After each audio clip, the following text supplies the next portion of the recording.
Boa noite.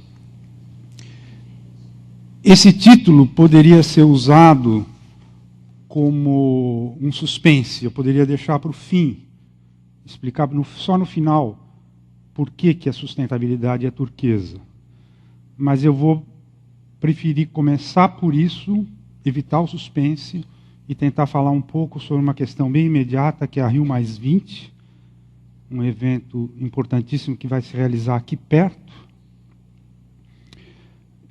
E para introduzir essa ideia da cor, porque uma cor, eu queria primeiro lembrar que a modernidade, a sociedade moderna, ela começou baseada fundamentalmente em três ideais e para os três foram atribuídos cores. Foi a Revolução Francesa e a bandeira da França, que começa com a liberdade é azul, a igualdade é branca, e a fraternidade, como eles diziam, mas hoje nós diríamos a solidariedade é vermelha.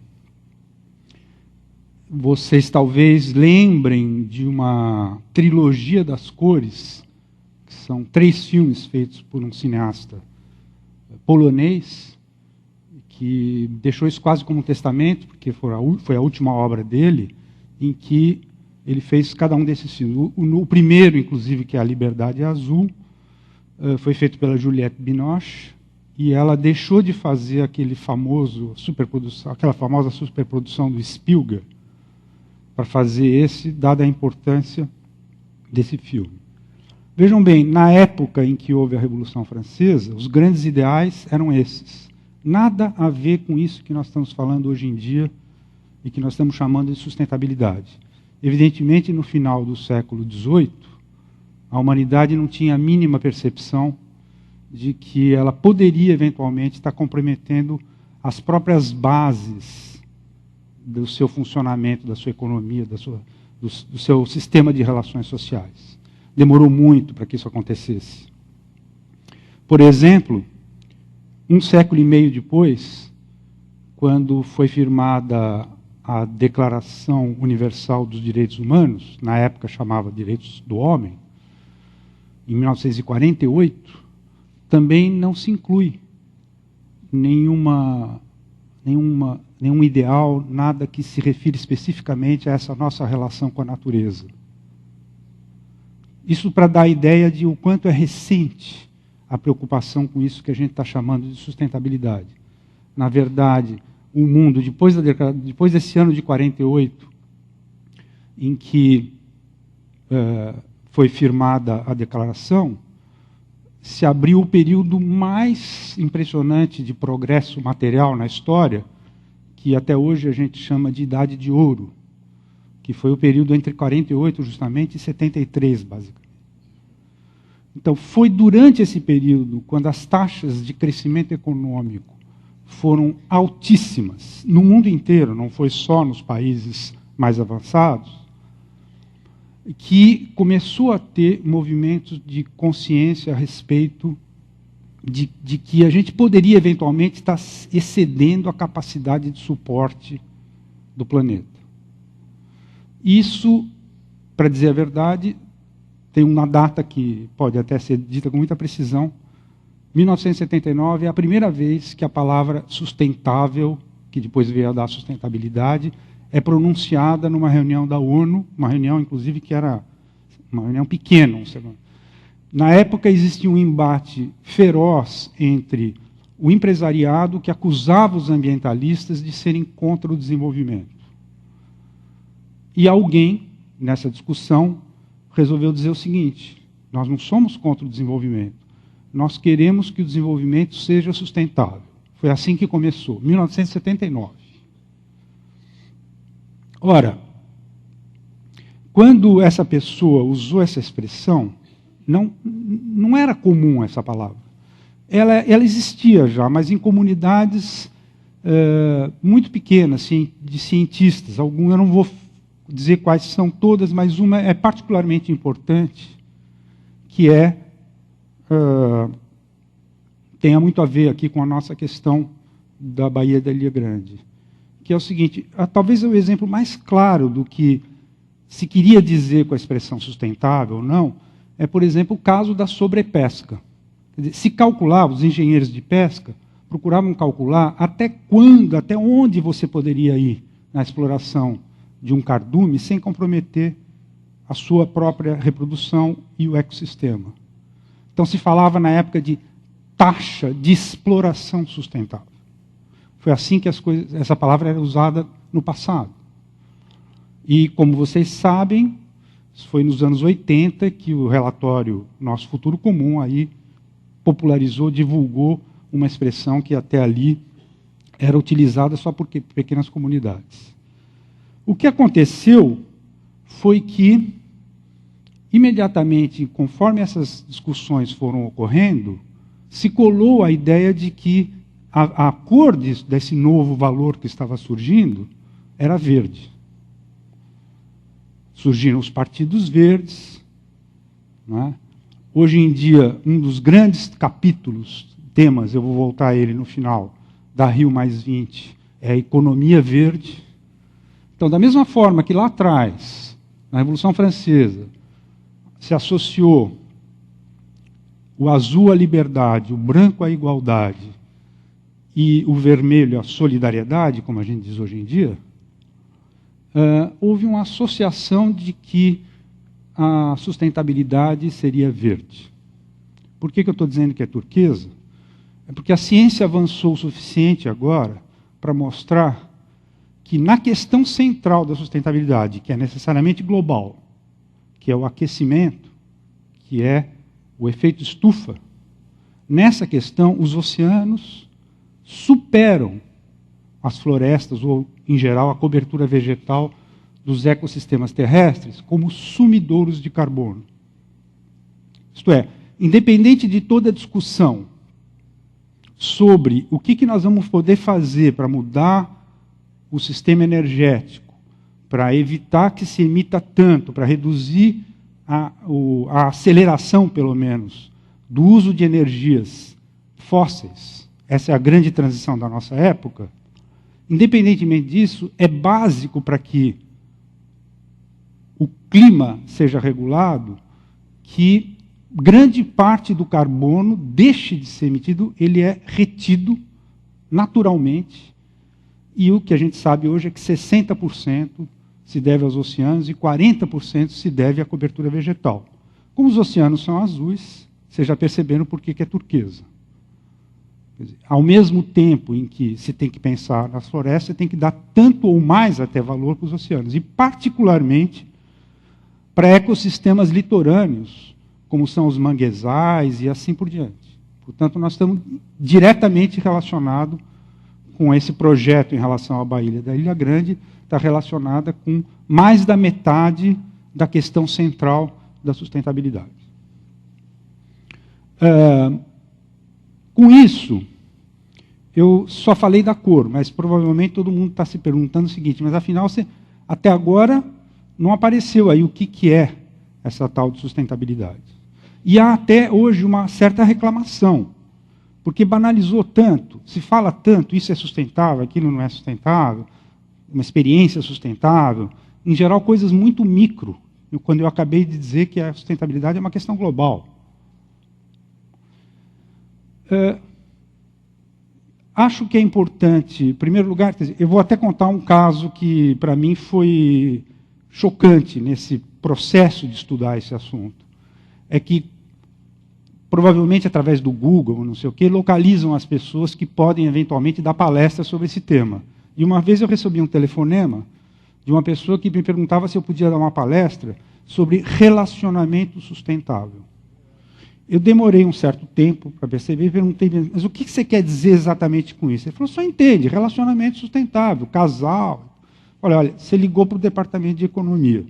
Tenta ligar ali para frente, que é o Instituto de Psicologia, talvez eles consigam alguém que possa fazer essa palestra. Chegou esse nível, vocês já ouviram falar de casamento sustentável, até assim, a festa do casamento é sustentável. Não é? Agora, nós estamos, inclusive, vendo até que ponto o Rock in Rio foi sustentável. Então, veja bem, quando a gente usa a palavra nesse sentido, o que a gente está querendo dizer é o seguinte, é se aquilo está sendo feito com alguma preocupação com a responsabilidade socioambiental ou não. Porque qualquer empreendimento desse tipo seria muito fácil de demonstrar, não importa, eu citei o Rock in Rio, podia ser qualquer outro. Seria muito fácil de demonstrar que ele, por si só, por melhor que seja, mesmo que cuidem de tudo, não é. No plano empresarial, o grande criador de uma fórmula bastante pedagógica para explicar o que é isso, foi o John Eckington. Foi o primeiro, que até o livro dele acaba de sair em português, depois de 15 anos, foi um best-seller, mas só saiu agora, chama Canibais de Garfo e Faca. E é interessante que o Elkington, quando ele lançou esse livro, e agora tive que reler porque eu fiz uma resenha, então foi interessante ver, 15 anos atrás ele dizia o seguinte: as empresas vão ser pressionadas a responderem às questões mais especificamente ecológicas e vão se adaptar.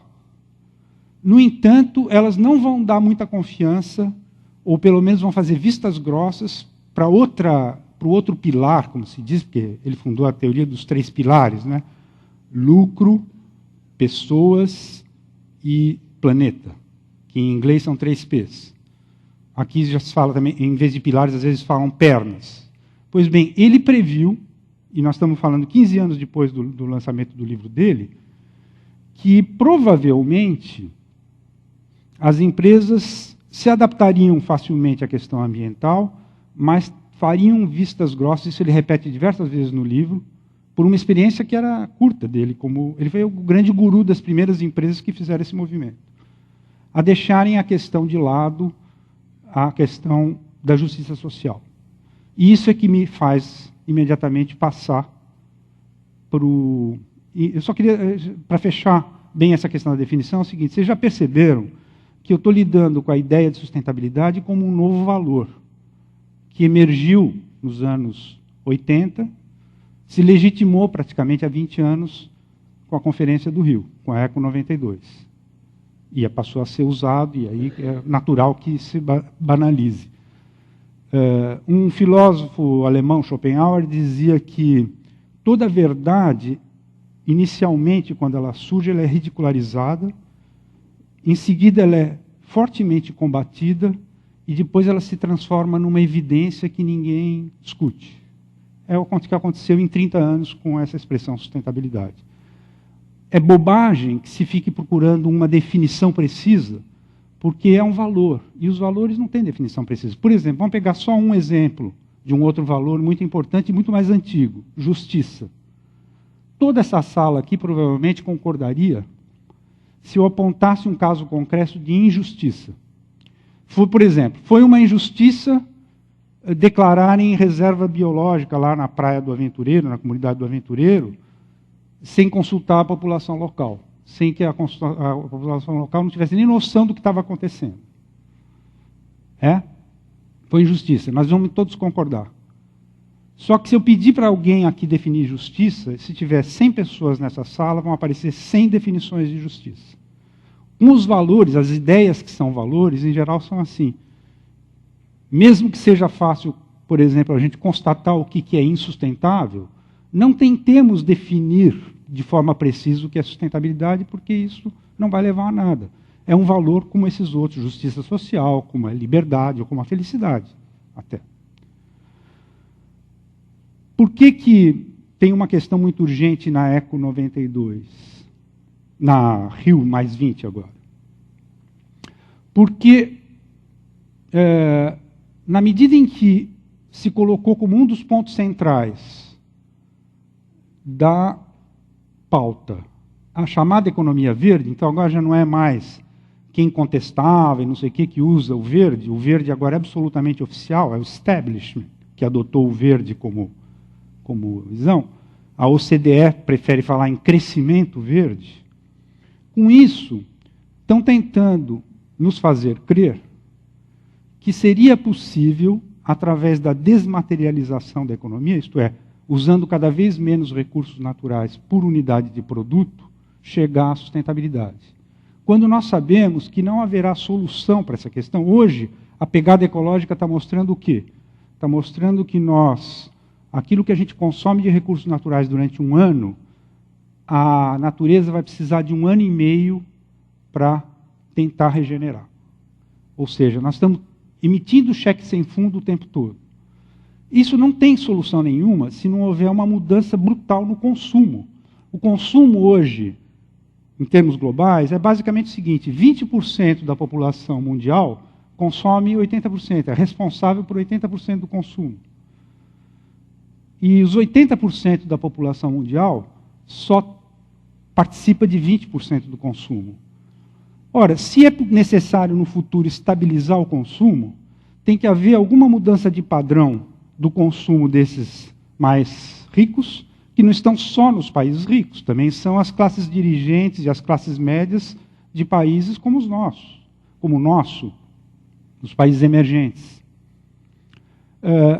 Vai ter que ter necessariamente uma mudança forte no consumo, e esse processo exige que o grupo de países que hoje tem alto desenvolvimento humano, que ele transite para aquilo que a gente está chamando de prosperidade sem crescimento, que é perfeitamente possível. A prosperidade não vai parar, se não houver mais crescimento, num país que a população deixou de crescer e já diminui há bastante tempo, que não tem pobreza, e que, na verdade, quando tenta falar, vamos crescer 3%, eles têm que inventar as necessidades de consumo novas.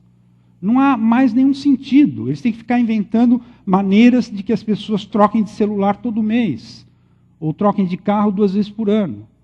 É a única maneira que eles encontram de manter essas taxas de crescimento. Porque o crescimento passou a ser um obsessivo. E eles já não precisam mais desse crescimento. E se eles pararem de crescer e procurarem uma maneira de prosperar sem crescimento, eles vão abrir espaço ecológico para o outro extremo, onde mais de 100 países no mundo sequer decolaram no crescimento, em que a questão é muito mais urgente. As pessoas precisam comer nesses países, eles precisam gerar a produção, inclusive, para que as pessoas tenham subsistência, que é o mínimo. E, evidentemente, tem um meião aí, do qual o Brasil faz parte, em que se coloca uma questão fundamentalmente de qualidade do crescimento. No entanto, em vez de reconhecer isso, o que está sendo armado na Rio+20 é uma ilusão, uma armadilha, para fazer pensar que, através do progresso tecnológico, pura e simplesmente, nós precisamos pensar em desigualdades. Porque o que eu estou dizendo é o seguinte: nós temos que mexer com as desigualdades internacionais, entre países altamente desenvolvidos e os outros, e, da mesma forma, dentro dos próprios países, também tem que se enfrentar a questão das desigualdades. Mas isso continua a ser um tabu nas relações internacionais. Então, para evitar essa questão, estão querendo fazer crer que simplesmente, se continuar tudo igual, mas o progresso tecnológico puder avançar, nós resolveremos o problema pela chamada desmaterialização. Então, eu queria concluir dizendo para vocês o seguinte, que além de ser um erro pensar que a sustentabilidade é verde, porque ela é turquesa, porque os oceanos já são mais importantes do que a cobertura vegetal, vocês notaram também que está faltando o branco nessa discussão, o branco da igualdade. Muito obrigado.